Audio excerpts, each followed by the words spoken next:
Responsabilidade é a nossa competência socioemocional número 3. Competência socioemocional para uma sociedade, seja na família, seja na escola.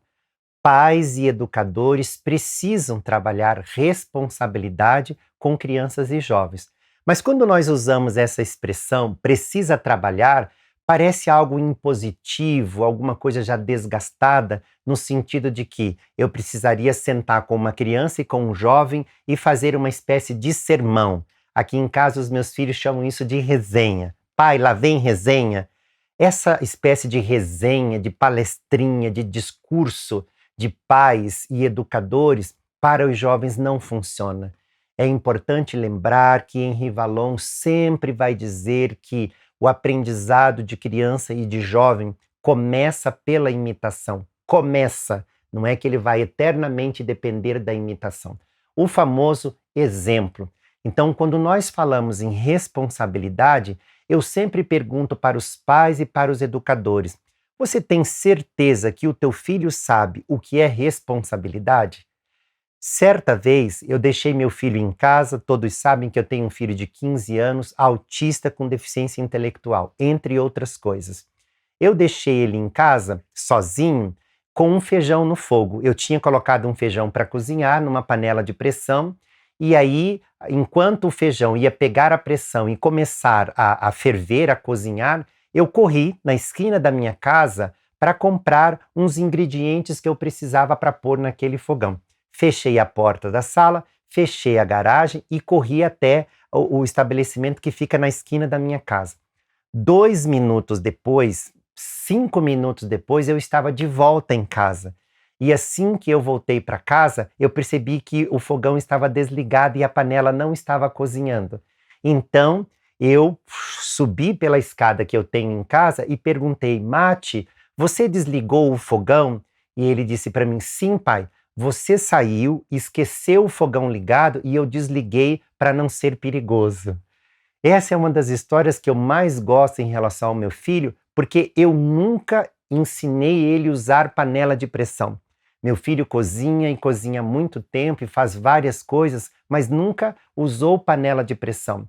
Embora ele nunca tivesse usado, ele sempre percebeu, sempre viu todos nós em casa usando a panela. E provavelmente ele percebeu a preocupação PMG, a preocupação pequena, a preocupação média e a preocupação grande em relação à panela de pressão. Porque se ele não tivesse convivido nesse contexto, nessa contingência do ambiente, como é que ele iria perceber o perigo? Como é que ele ia perceber ou prever toda essa negociação, todo esse cuidado que a gente tem que ter em relação ao perigo? E como é que ele ia prever ou perceber que há mecanismos de controle para esse perigo? Pois então, é exatamente esse o caminho para se desenvolver responsabilidade nas crianças. Discursando, palestrando, resenhando, nós não vamos desenvolver responsabilidade, nem nos nossos alunos, nem nos nossos filhos, mas com exemplos, desde uma separação de lixo que acontece dentro de casa, até mesmo a coleta de lixo que nós temos pela rua.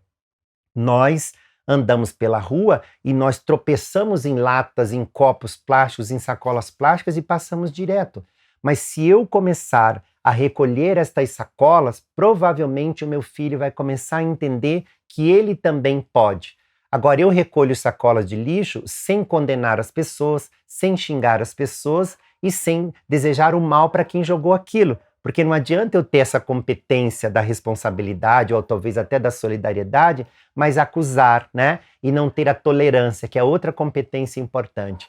É importante lembrar que nós estamos no mundo para este princípio da convivência pacífica e esta responsabilidade que a gente tanto quer ver nos nossos filhos e nos nossos alunos só vai chegar e ser percebida se estas crianças e esses jovens perceberem que no entorno deles há responsabilidade.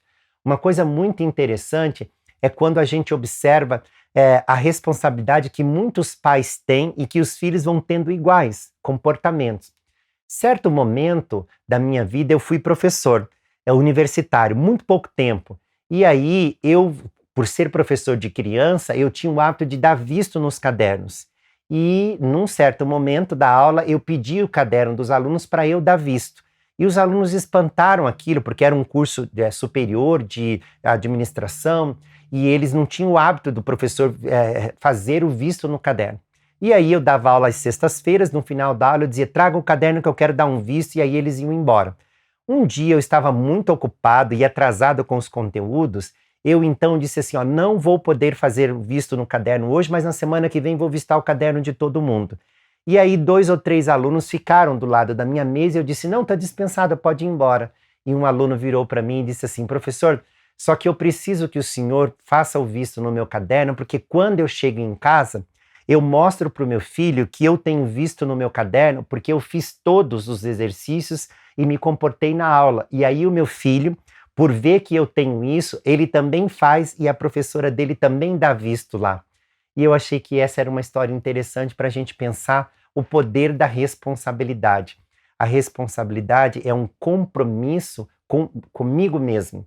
A responsabilidade para uma criança é um compromisso com ela mesma. Se ela fica sozinha numa casa e ela percebe o perigo, ela percebe porque as outras pessoas mostraram que há um perigo ali. Mas qual é a atitude dela? Ela é proativa ou não diante disso? Tem que ser um compromisso dela. Então não adianta uma criança entender que responsabilidade é eu fazer a tarefa da escola, isso, aquilo, outro. Ok, mas ela tem atitude, tem proatividade, isso que é o compromisso. Portanto, para uma criança ter responsabilidade, pais e educadores precisam lembrar que educar é um ato de persistir com delicadeza.